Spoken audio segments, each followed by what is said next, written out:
और इस वीडियो में हम पढ़ रहे हैं क्लास 10th का पॉलिटी। और पॉलिटी का ये है चैप्टर नंबर 2 जिसका नाम है फेडरलिज्म। और यह है वीडियो इस सीरीज का पार्ट नंबर 3। इसके पहले 2 वीडियोस मैंने बनाए इस चैप्टर के ऊपर। अगर आपने वो वीडियोस नहीं देखे तो नीचे डिस्क्रिप्शन में मैंने लिंक दिया हुआ है प्लेलिस्ट का, वहाँ से आप पीछे के दोनों वीडियोस भी देख सकते हैं और आगे जो मैं वीडियोस बनाऊंगा उसका भी लिंक मैं वहाँ दे दूंगा। तो एक तरीके से पूरे चैप्टर का लिंक नीचे प्लेलिस्ट में दिया हुआ है, नीचे डिस्क्रिप्शन में दिया हुआ है। तो आइए हम आगे बढ़ते हैं और पढ़ते हैं इस वीडियो को, इस टॉपिक को। इस टॉपिक का नाम है हाउ इज फेडरलिज्म प्रैक्टिस्ड। तो अब हमें देखना है कि आखिर जो फेडरलिज्म है वो प्रैक्टिकली इम्प्लीमेंट कैसे होता है, और इसके लिए एक तरीके का एग्जाम्पल के रूप में हम इसे पढ़ेंगे। और यहाँ पर हम देखने वाले हैं इंडिया को, कि इंडिया में देखिए फेडरलिज्म जो है वो किस तरीके से प्रैक्टिकली लागू हो पाया। देखिए थ्योरेटिकली तो हो गया कि ऐसा ऐसा स्ट्रक्चर होता है, सेंट्रल गवर्नमेंट होता है, स्टेट गवर्नमेंट होता है, उनमें उनके बीच में पावर शेयरिंग होता है। लेकिन जब रियलिटी की बात आती है कि रियलिटी में वो कैसे काम करेगा, तो उस चीज को समझने के लिए हम यहाँ पर एक तरीके का एग्जाम्पल देखने वाले हैं, इंडिया का एग्जाम्पल देखने वाले हैं। तो अब हम पढ़ते हैं इस टॉपिक को। तो देखिए यहाँ पर लिखा गया constitutional provisions are necessary for the success of federalism but these are not sufficient. तो देखिए जो कॉन्स्टिट्यूशन में जो प्रोविजंस बनाए गए हैं कि देखिए ये कानून है, ऐसे ऐसे सेंट्रल गवर्नमेंट काम करेगा, इस कानून के तहत आपका स्टेट गवर्नमेंट काम करेगा। ये बहुत ही जरूरी है फेडरलिज्म को इम्प्लीमेंट करने के लिए। लेकिन जब हम बात करते हैं फेडरलिज्म की, तो केवल ये कानून ही काफी नहीं है फेडरलिज्म को सही तरीके से इम्प्लीमेंट कराने के लिए। अगर देखिए इंडिया में फेडरलिज्म को सक्सेसफुल होना था, जैसे जो कि हुआ, फेडरलिज्म इंडिया में सक्सेसफुल होने का सबसे बड़ा रीजन आपका ये कॉन्स्टिट्यूशन का ये जो नियम कानून है इसके चलते नहीं, लेकिन यहाँ पर जो आपका एक तरीके से पॉलिटिकल स्ट्रक्चर है, या फिर हम कह सकते हैं कि पॉलिटिकल एनवायरनमेंट जो है वो उसका बहुत बड़ा योगदान है। तो देखिए कॉन्स्टिट्यूशन प्रोविजन जो है वो इंपॉर्टेंट है, लेकिन इसके साथ साथ एक और चीज इंपॉर्टेंट है, वो है नेचर ऑफ डेमोक्रेटिक पॉलिटिक्स, जो कि इंडिया में काफी अच्छा है। और इंडिया में जो लोग हैं, चाहे वो आपके तमिलनाडु के लोग हों या केरल के लोग हों या फिर यूपी के लोग हों या फिर कहीं के लोग हों, और वहाँ से आने वाले जो पॉलिटिशियंस हैं वो इंडिया के आपके डाइवर्सिटी को रिस्पेक्ट करते हैं। ऐसा तो नहीं होता कि यूपी का कोई अगर उठा और उसने तमिलनाडु के लोगों को गाली देना शुरू कर दिया, तमिलनाडु के साथ हम नहीं रहेंगे, ऐसा वैसा कोई करता नहीं है। वो रेयर केस में 1-2 लोग बात करते हैं, 1-2 पार्टीज हैं वैसा बात करती हैं, लेकिन जनरली हम पॉलिटिकल इन्वायरमेंट अगर इंडिया का देखें तो वो काफ़ी पॉजिटिव है और काफ़ी अच्छा है। और सभी जगहों के लोग इस डाइवर्सिटी का, जो कि इंडिया में इतनी बड़ी डाइवर्सिटी है, उसका सम्मान करते हैं। और फेडरलिज्म के स्ट्रक्चर को इसी चीज से बल मिलता है, मजबूती मिलती है। और इसके साथ साथ सभी लोग जो हैं, इसका मतलब कि झारखंड के रहने वाले लोग, बिहार के रहने वाले लोग, महाराष्ट्र के रहने वाले लोग, या फिर केरल के या फिर तमिलनाडु के रहने वाले लोग, इन सभी के बीच में एक तरीके का डिजायर है, एक तरीके की उनके बीच में चाहत है कि वो एक साथ इंडिया में रहें। इसका मतलब है कि ऐसा नहीं, किसी के अंदर ये चाहत नहीं है कि वो एक अलग देश बनाकर निकल जाए या फिर एक अलग कंट्री हो जाए, वैसा किसी में चाहत नहीं है। सभी लोग चाहते हैं कि वो इंडिया के अंदर रहें, लेकिन उनकी जो भावनाएं हैं उनका सम्मान हो। तो देखिए इस तरीके के जो बातें हैं, इन सभी बातों ने मिलकर इंडिया को एक फेडरल कंट्री बनाने में हेल्प किया है। और यहाँ पर हम कुछ एग्जाम्पल देखने वाले हैं, मेजर जो हैपनिंग्स हुई हैं, जो सबसे बड़ी बड़ी चीजें हुई हैं जिन्होंने इंडिया को एक फेडरल कंट्री बनाने में मदद किया है। तो इसमें सबसे बड़ा आपका योगदान है लिंग्विस्टिक स्टेट्स का। तो आप जानते हैं इंडिया में कि बहुत सारे स्टेट्स जो हैं वो लिंग्विस्टिक आधार पर बनाए गए हैं, यानी भाषा के आधार पर बनाए गए हैं। और इस चीज ने इंडिया को एक फेडरल कंट्री बनाने में बहुत ही बड़ा योगदान किया है, बहुत ही बड़ा मदद किया है। तो देखिए the creation of linguistic state was the first and major test for democratic politics in our country.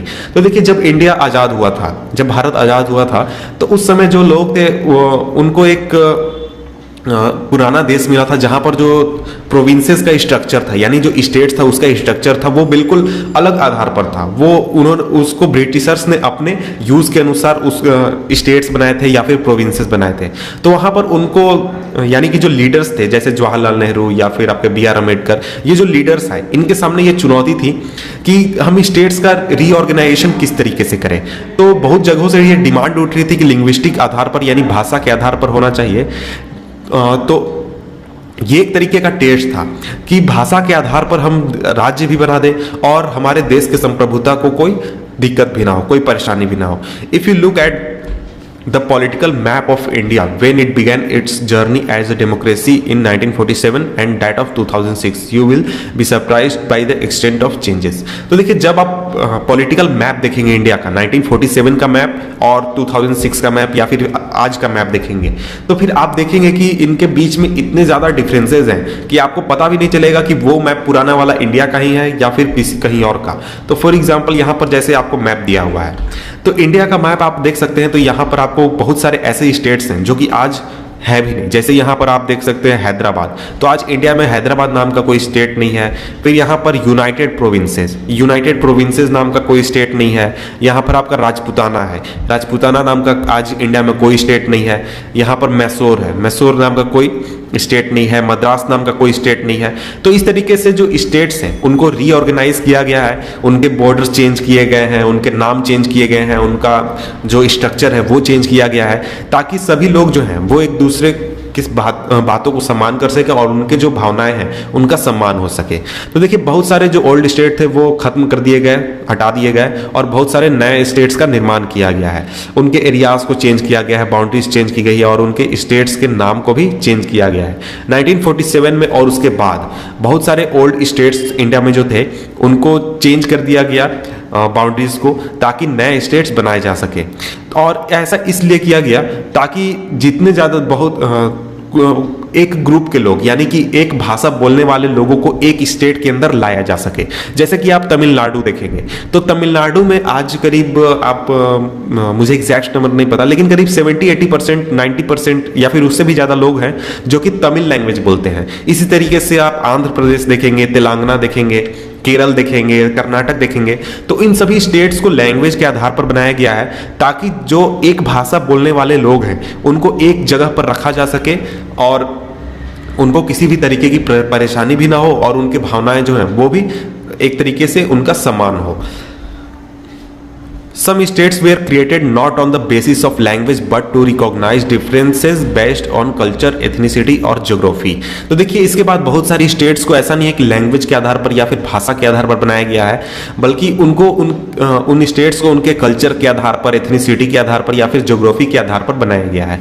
जैसे कि आपका नागालैंड जो है वो एथनिसिटी के आधार पर है, उत्तराखंड जो है वो ज्योग्राफी के आधार पर, वो यूपी से बहुत ज़्यादा ज्योग्राफिकली अलग था, पहाड़ी इलाका था, इसलिए उसे अलग कर दिया गया। झारखंड को भी इसी आधार पर अलग किया गया है। इसके अलावा आज इंडिया में आप देखेंगे कि बहुत सारे स्टेट्स की डिमांड उठ रही है, जैसे गोरखालैंड, विदर्भ, इस तरह से बहुत सारे स्टेट्स की डिमांड उठ रही है। तो वो ऐसा नहीं है कि वो लैंग्वेज के आधार पर उठ रही है, वहाँ के लोगों को लगता है कि देखिए हमारी जो ज़रूरतें हैं वो पूरे स्टेट से थोड़ी अलग है, इसलिए अगर हमें अलग स्टेट मिले तो हम अच्छी तरह से अपने खुद के ऊपर रूल कर पाएंगे और हमारी ज़रूरतें अच्छी तरह से पूरी हो पाएंगी।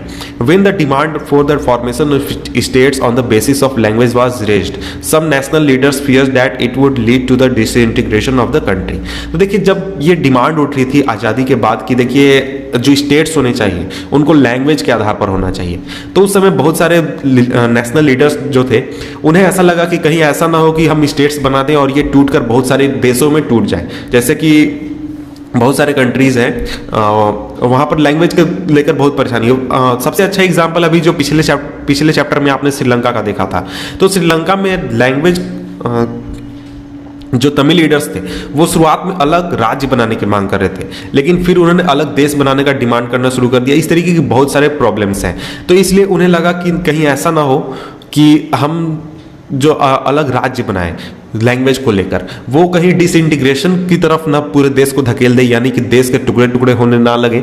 लेकिन ये जो फैसला था ये बिल्कुल सही गया लैंग्वेज के आधार पर बनाना, क्योंकि इसने जो देश की यूनिटी है उसको मजबूत किया है। और इसी वजह से ये जो डर था पूरे लीडर्स के बीच में, इस वजह से जो सेंट्रल गवर्नमेंट के जो लीडर्स थे उन्होंने लिंग्विस्टिक स्टेट्स का निर्माण या फिर स्टेट्स का जो रीऑर्गेनाइजेशन था उसको कुछ सालों के लिए टाल दिया। तो आपको शायद पता होगा कि जो स्टेट्स का रीऑर्गेनाइजेशन हुआ था वो 1956 में हुआ था, जबकि देश आज़ाद 1947 में ही हो चुका था। तो यही वो रीजन था कि देखिए डिसइंटीग्रेशन ना हो जाए या इस तरीके के प्रॉब्लम ना आए, इसलिए स्टेट्स का रीऑर्गेनाइजेशन करीब 10 सालों के लिए टाल दिया गया था। लेकिन इसका एक्सपीरियंस जो है वो काफ़ी अच्छा रहा है लिंग्विस्टिक आधार पर स्टेट्स बनाने का, और इस वजह से जो हमारा कंट्री है वो काफ़ी ज़्यादा यूनिफाइड हुआ है और जो स्टेट का एडमिनिस्ट्रेशन है वो भी काफ़ी ज़्यादा आसान हो चुका है। अब हम नेक्स्ट पार्ट इसका देखते हैं, वो है लैंग्वेज पॉलिसी। तो देखिए हमारे कंट्री में जो लीडर्स हैं, पॉलिटिकल लीडर्स, उन्होंने जो लैंग्वेज पॉलिसी अपनाई है वो काफ़ी अच्छी है, और इसी वजह से एक तरीके से हम कह सकते हैं कि हमारे देश का यूनिटी बना हुआ है। तो देखिए जो दूसरा जो टेस्ट था एक तरीके से फेडरेशन के लिए, इंडियन फेडरलिज्म के लिए, वो था लैंग्वेज पॉलिसी, कि आखिर लैंग्वेज कौन सा अपनाया जाए। तो हमारा कॉन्स्टिट्यूशन जो है वो किसी भी लैंग्वेज को नेशनल लैंग्वेज की उपाधि नहीं देता है। हमारे कंट्री का कोई भी नेशनल लैंग्वेज नहीं है। हमारा जो हिंदी लैंग्वेज है उसे ऑफिशियल लैंग्वेज का दर्जा मिला है कि ऑफिशियल लैंग्वेज के रूप में इसे हम यूज़ करेंगे, लेकिन जो हिंदी है उससे सिर्फ इंडिया के 40% लोग ही बोलते हैं। तो ऐसा तो नहीं है कि हम 60% के ऊपर हिंदी को थोप सकते हैं, नहीं, वैसा हम नहीं कर सकते हैं। तो इस वजह से दूसरे जो लैंग्वेज है उनको सेफगार्ड करने के लिए या फिर उनको बचाने के लिए हिंदी के अलावा जो दूसरे लैंग्वेज हैं उन कॉन्स्टिट्यूशन में 21 अदर लैंग्वेज को रिकॉग्नाइज किया गया है शेड्यूल लैंग्वेज के रूप में कॉन्स्टिट्यूशन द्वारा।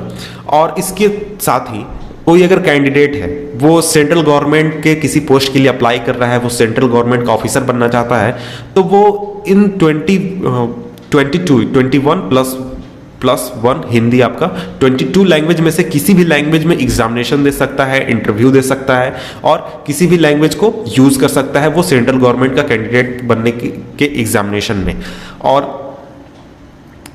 और इसके अलावा जो स्टेट्स हैं उन स्टेट्स में जो काम होते हैं वो उनके अपने ऑफिशियल लैंग्वेज में होते हैं। फॉर एग्जांपल आपका जितने हिंदी स्टेट्स जैसे यूपी हो गया, दिल्ली हो गया, मध्य प्रदेश हो गया, बिहार हो गया, झारखंड हो गया, इन सभी लैंग्वेजेस में जो काम होते हैं वो हिंदी में होते हैं या फिर इंग्लिश में होते हैं। वहीं जो तमिलनाडु में अगर कोई काम होगा तो वहाँ तमिल में काम होगा, लेटर्स लिखे जाएंगे सरकार द्वारा या फिर सरकार द्वारा कोई रिकॉर्ड रखा जाएगा तो वो तमिल में रखा जाएगा। उसी तरीके से आंध्र प्रदेश में अगर कोई गवर्नमेंट रिकॉर्ड रखती है या कोई काम करती है तो वो अपने तमिल लैंग्वेज में रखती है। तो इस तरीके से जो स्टेट्स है उनके पास भी अपना एक ऑफिशियल लैंग्वेज है जिसको वो यूज़ कर सकती है ऑफिशियल वर्क के लिए।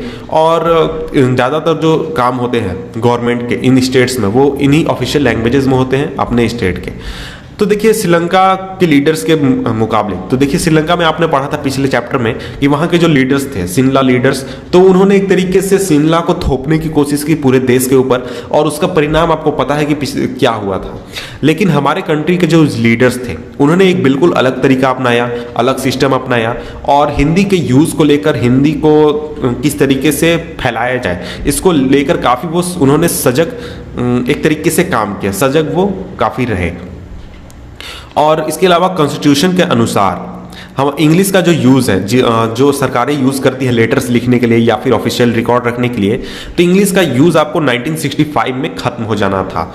यानी कि 1965 तक ही लिमिट था कॉन्स्टिट्यूशन का कि आप इंग्लिश को यूज़ कर सकते हैं, उसके बाद आपको इंग्लिश को यूज़ नहीं करना है। तो 1965 के बाद जो नॉन हिंदी स्टेट्स थे जैसे तमिलनाडु, केरल, कर्नाटक, आंध्र प्रदेश, इन स्टेट्स ने कहा कि नहीं, आप जो है इंग्लिश के यूज़ को कंटिन्यू कीजिए और हिंदी जो है वो हमारे लिए उतनी सही नहीं है, प्रॉब्लमेटिक है हमारे लिए, इंग्लिश हम ज़्यादा अच्छे तरीके से समझते हैं। तो इसके अलावा जो तमिलनाडु स्टेट था वहाँ पर जो ये मूवमेंट था, एंटी हिंदी हम कह सकते हैं, एंटी हिंदी मूवमेंट ही था, वो मूवमेंट एक तरीके से काफ़ी वायलेंट हो गया और लोगों ने काफ़ी ज़्यादा इसका विरोध किया। तो इसके बाद जो सेंट्रल गवर्नमेंट था उन्होंने ये बात मान ली कि हम इंग्लिश को ही यूज़ करेंगे हिंदी के साथ साथ ऑफिशियल पर्पसेस के लिए। और इसके अलावा बहुत सारे क्रिटिक्स जो इस बात का विरोध कर रहे थे इंग्लिश का, उन्होंने कहा कि नहीं देखिए ये जो आपका फैसला है ये इंग्लिश स्पीकिंग एलिट, जो हाई क्लास सोसाइटी के लोग हैं जो कि इंग्लिश बोलते हैं, उनको काफ़ी ज़्यादा हेल्प करेगी और उनको काफ़ी ज़्यादा एक तरीके से फेवर मिलेगा। प्रमोशन ऑफ हिंदी, तो देखिए प्रमोशन ऑफ हिंदी जो है वो एक तरीके से पॉलिसी है इंडियन गवर्नमेंट का कि हिंदी को हमें प्रमोट करना है, हिंदी को फैलाना है। और प्रमोशन का ये मतलब नहीं होता है कि जो सरकार है सेंट्रल गवर्नमेंट वो इम्पोज करना शुरू कर दे हिंदी दूसरे स्टेट्स पर जहाँ के लोग हिंदी एक तरीके से बोलते ही नहीं हैं। तो इस वजह से जो फ्लेक्सिबिलिटी हमारे लीडर्स द्वारा शो की गई है, हमारे पॉलिटिकल लीडर्स द्वारा इंडिया के, उसने कंट्री को वैसे स्थिति में जाने से बचा लिया जो जिस स्थिति में आपका श्रीलंका पहुंच गया है। तो श्रीलंका का आपने एग्जाम्पल देखा था कि वहां पर कितने फाइट्स हुए थे लैंग्वेज को लेकर, कितने ज़्यादा कन्फ्लिक्ट हुए थे। तो अगर इंडिया के लीडर्स भी उस तरीके के पॉलिसी अपनाते और हिंदी को थोपने की कोशिश करते तो हमारे देश का भी हालत एक तरीके से वही हो सकता था। इसके बाद हम देखते हैं नेक्स्ट टॉपिक जिसने फेडरलिज्म को मजबूत करने में काफ़ी ज़्यादा मदद की है, वो है सेंटर स्टेट रिलेशन। तो देखिए सेंटर स्टेट रिलेशन इसलिए इंपॉर्टेंट है क्योंकि फेडरलिज्म का मतलब ही होता है कि जो पावर है किसी भी गवर्नमेंट का वो कई लेवल पर डिवाइडेड होगी, जिसमें आपका सेंटर और स्टेट लेवल पर पावर डिवाइडेड होंगे। तो restructuring the centre state relation is one more way in which federalism has been strengthened in the practice.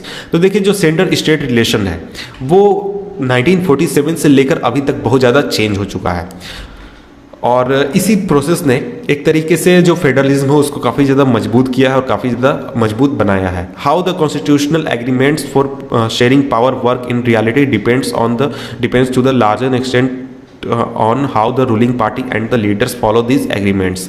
तो देखिए कॉन्स्टिट्यूशनल अरेंजमेंट जो है, कॉन्स्टिट्यूशनल के जो प्रावधान है उन पावर शेयरिंग से रिलेटेड वो किस तरीके से यूज होते हैं या फिर किस तरीके से काम करते हैं, ये इस बात पर डिपेंड करता है कि रूलिंग पार्टीज के जो लीडर्स हैं वो उस एग्रीमेंट्स को किस तरीके से फॉलो करते हैं। तो मान लीजिए कि कोई सेंट्रल गवर्नमेंट है वो फॉलो नहीं करता है तो वो एक तरीके से अच्छा फेडरलिज्म नहीं बन पाएगा। और वहीं मान लीजिए कि कोई सेंट्रल गवर्नमेंट स्टेट गवर्नमेंट सभी इस रूल्स को फॉलो करते हैं तो जो सेंट्रल स्टेट रिलेशन होगा वो भी काफ़ी अच्छा होगा और फेडरलिज्म जो है वो भी काफ़ी ज़्यादा मजबूत होगा। For a long time the same party rule both the centre and in the most of the states. काफ़ी समय तक जो कांग्रेस पार्टी थी वो स्टेट में भी रूल करती थी और सेंट्रल गवर्नमेंट में रूल करती थी। तो इस वजह से जो एक तरीके से हम समझ सकते हैं कि जो स्टेट गवर्नमेंट्स थे उनके पास उतने ज़्यादा ऑटोनोमस फेडरल पावर्स नहीं होते थे कि वो अपनी स्टेट से रिलेटेड कुछ काम कर सके, क्योंकि एक तरीके से उनके ऊपर जो गवर्नमेंट होती थी वो उनकी हेड होती थी। तो वो जैसा डायरेक्शन देती थी वो स्टेट गवर्नमेंट के जो लीडर्स होते थे वैसा वो करते थे। As and when the ruling party at the state level was different, the party that ruled the central tried to undermine the power of the state। और जब ऐसा होता था कि स्टेट गवर्नमेंट पर कोई दूसरी पार्टी का कब्जा हो जाता था, दूसरी पार्टी वहाँ पर रूल करती थी, तो उस समय में जो सेंट्रल गवर्नमेंट होती थी वो स्टेट्स के पावर को रिड्यूस करने की कोशिश करती थी और हटाने की कोशिश करती थी। और उस समय में जो सेंट्रल गवर्नमेंट थी वो कॉन्स्टिट्यूशन को मिसयूज भी काफ़ी ज़्यादा किया करती थी और स्टेट गवर्नमेंट्स को डिसमिस एक तरीके से कर देती थी, यानी एक सरकार को बर्खास्त कर देती थी। और तो ये जो चीज़ थी ये फेडरलिज्म के लिए काफ़ी ज़्यादा ख़राब थी और उस समय में ये स्थिति काफ़ी ज़्यादा बुरी थी, क्योंकि सेंटर में किसी पार्टी का रूल है और कोई अपोजिशन पार्टी जो है वो किसी स्टेट में रूल कर रही है, तो अगर उसे पसंद नहीं आया तो वो तुरंत ही जाकर कॉन्स्टिट्यूशन के कुछ प्रावधानों का यूज़ करके उस सरकार को बर्खास्त कर देती थी। लेकिन ये सभी चीज़ें जो है वो 1990 के बाद काफ़ी ज़्यादा बदल गई। उसका रीज़न ये है कि इस समय के बाद बहुत सारे रीजनल पॉलिटिकल पार्टीज़ का जन्म हुआ और बहुत सारे रीजनल पॉलिटिकल पार्टीज़ जो है वो बहुत ही मजबूत हो गए बहुत स्टेट्स में। This was also the beginning of the era of coalition governments at the centre. तो यही वो एरा था जिस समय जो सेंट्रल गवर्नमेंट में जो कोलिशन गवर्नमेंट्स बनती थी उनका एक तरीके से जन्म हुआ। और इसके बाद कोई भी पॉलिटिकल पार्टी जो थी वो लोकसभा में उसको पूरी मेजोरिटी नहीं मिल रही थी, तो इस वजह से नेशनल पार्टीज़ को मिलकर और जो छोटे पार्टीज़ हैं रीजनल पार्टीज़ उनके साथ मिलकर सरकार बनाना पड़ता था और इस तरीके से सेंट्रल गवर्नमेंट में सरकार बनती थी। तो इस वजह से जो नया कल्चर बना या फिर नया जो एरा आया इसमें जो रीजनल पार्टीज़ थे उनका जो रोल काफ़ी बढ़ गया और उनको काफ़ी ज़्यादा पॉलिटिकल पावर मिल गया। और इसके बाद जो सेंट्रल और स्टेट रिलेशन हुआ वो काफ़ी ज़्यादा मजबूत हुआ और काफ़ी ज़्यादा रिस्पेक्ट उसके बीच आया। और क्योंकि जो रीजनल आपकी पार्टीज थी उनके पास इतने पावर होता था कि वो किसी भी सेंट्रल गवर्नमेंट की सरकार को गिरा सकती थी या फिर रिमूव कर सकती थी। तो इस वजह से जो आपका स्टेट गवर्नमेंट था उसको एक तरीके से ऑटोनॉमी मिली, उसके पास पहले के मुकाबले काफ़ी ज़्यादा पावर्स बढ़ चुके थे। दिस ट्रेंड वाज, आगे हम नीचे देखते हैं, supported by the major judgement of the Supreme Court that made it difficult for the central government to dismiss state governments in an arbitrary manner. तो देखिए ये जो चीज़ था, ये जो इवेंट हुआ, इसके बाद एक सुप्रीम कोर्ट का ऑर्डर भी आया जिसमें ये कहा गया कि देखिए आप इस तरीके से जब मन किया तब किसी भी स्टेट गवर्नमेंट को आप बर्खास्त नहीं कर सकते हैं। तो इस चीज़ से भी जो फेडरल स्ट्रक्चर था उसे काफ़ी ज़्यादा मजबूती मिली और काफ़ी ज़्यादा अच्छा बना। Thus federal power sharing is more effective today than it was in early years after the constitution came into force.